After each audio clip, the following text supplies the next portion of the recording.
수백 번에 가까운 메시지를 계속해서 전송해왔고 한 번만 더 만져주면 그만 연락하겠다. GPS를 본인에게 몰래 공유시켜서 그걸 스토킹에 활용했고요.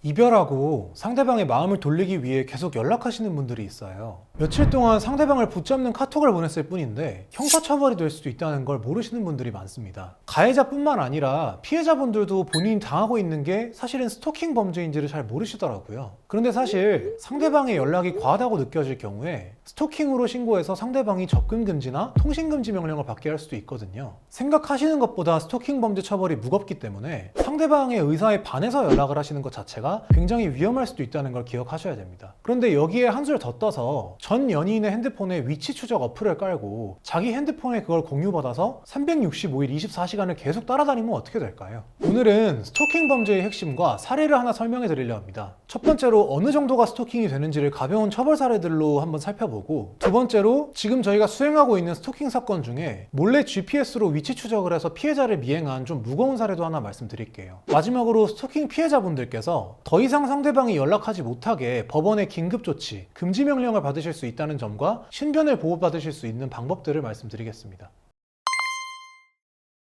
먼저 스토킹 처벌법은 상대방의 의사에 반하여 불안감을 반복해서 일으키는 행위라고 규정하고 있어요. 가까이 오거나 지켜보는 행위, 글이나 사진을 보내거나 심지어 물건을 갖다 두는 것만으로도 스토킹이 된다고 규정하고 있습니다. 처벌은 3년 이하의 징역이라고 되어 있는데 평균적인 정도의 스토킹이면 법원 실무상 1,000만 원 안팎의 벌금형으로 선고되는 경우가 가장 많습니다. 그럼 어느 정도부터 스토킹이 될 수 있는지가 중요하겠죠. 이 사건은 2022년 9월에 선고된 판결이고 조금 약하게 벌금 400만 원이 선고됐어요. 헤어진 지 조금 된 전 남자친구가 1월 5일에 갑자기 연락이 와서 돈을 갚으라고 했는데 연락이 잘 안 되니까 1월 12일에 12분 동안 연속적으로 연락을 한 거예요. 이 발언 수위 중에 소장을 네 집으로 보낸다, 사기친 돈을 갚아라, 사기꾼은 꽃뱀아 와 같이 비방하는 말들이 있다 보니까 불안감과 공포심을 일으키는 스토킹이 된 거죠. 제가 수천 개가 넘는 스토킹 사건 중에 이 사건을 찍어서 보여드리는 이유는 이게 그냥 봤을 때는 스토킹으로 형사처벌이 안 될 것 같거든요. 정말 뭐 갚지 않은 돈이 있고 안 좋게 헤어졌으면 감정 싸움으로 이 정도 얘기는 할 수 있을 것 같잖아요. 그런데 이게 스토킹 범죄 처벌법상 반복적인 문자 전송으로 500만 원, 1,000만 원씩 벌금형이 나온다는 겁니다. 비방의 의도가 없이 단순히 상대방을 그리워하면서 마음을 돌리기 위해서 보내는 카카오톡 메시지도 마찬가지예요. 열흘에서 2주 정도에 걸쳐서 이런 내용의 카카오톡 메시지를 계속해서 보내면서 다시 잘해보자 라고 이야기하는 것도 스토킹이 됩니다.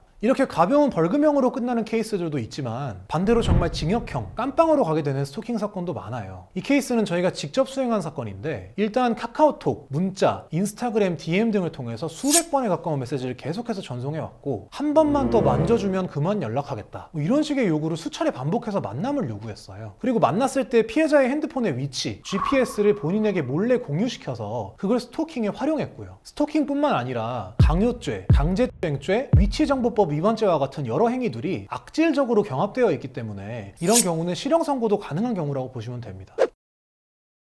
이 스토킹 범죄로 불안감과 공포심을 느끼시는 피해자분들께서 변호사에게 고소를 부탁하시는 경우가 많이 있는데요. 제가 많은 스토킹 사건을 수행하고 피해자분들을 조력하면서 두 가지를 느꼈습니다. 첫째, 많은 피해자분들이 본인이 범죄 피해자라는 걸 모르고 계신 경우가 많았어요. 방금 제가 말씀드린 만져주면 그만 연락하겠다, 이런 요구를 하고 부적절한 신체 접촉을 하는 것 자체가 강제추행 같은 성범죄나 강요죄, 협박죄에 해당하거든요. 가해자가 피해자와의 공통지인들에게 비방성 발언을 하는 건 허위사실 적시 명예훼손에 해당하기 하고요. 스토킹이나 성범죄, 협박죄와 같은 범죄 피해를 입으셨다면 형사 고소를 해서 그 범죄를 중단시키고 정신적 피해배상으로 수백만 원에서 수천만 원까지도 합의금을 받으실 수 있는데 그냥 참고 계시는 경우가 많다는 거죠. 두 번째로는 변호사의 도움을 받으셔서 수사기관에 적극적으로 응급 잠정 조치를 신청할 수 있다는 겁니다. 쉽게 말씀드리면 100m 이내 접근 금지, 통신 금지 명령이라는 걸 받아들이는 건데요. 스토킹 범죄 처벌법상 긴급한 필요가 있으면 경찰 조사 전이더라도 임시적으로 100m 이내 접근 금지와 통신 금지를 명령을 내릴 수 있어요. 이런 명령이 나왔는데도 계속해서 스토킹을 하면 스토킹을 한 부분과 전혀 별개로 잠정조치 위반죄라는 새로운 죄가 또 추가가 되는 거죠. 그리고 법원의 명령을 어기고 스토킹을 더했으니까 죄질이 당연히 2배, 3배 무거워지고 벌금은 3배, 4배로 뜁니다. 결국 결론적으로 스토킹 피해를 입고 계시다면 지금 바로 변호사와 상담을 하시고 고소와 응급 잠정조치 신청으로 상대방의 형사처벌, 접근 금지, 통신 금지, 그리고 정신적 손해배상과 합의금을 받으시면 생각보다 쉽게 쉽게 해결될 수 있으니까요. 이외에도 범죄 피해자 보호 시스템을 통해 신변 보호 장치를 지급받으시는 등 여러 가지로 법 제도상 피해자분들께서 도움을 받으실 수 있는 부분이 많아요.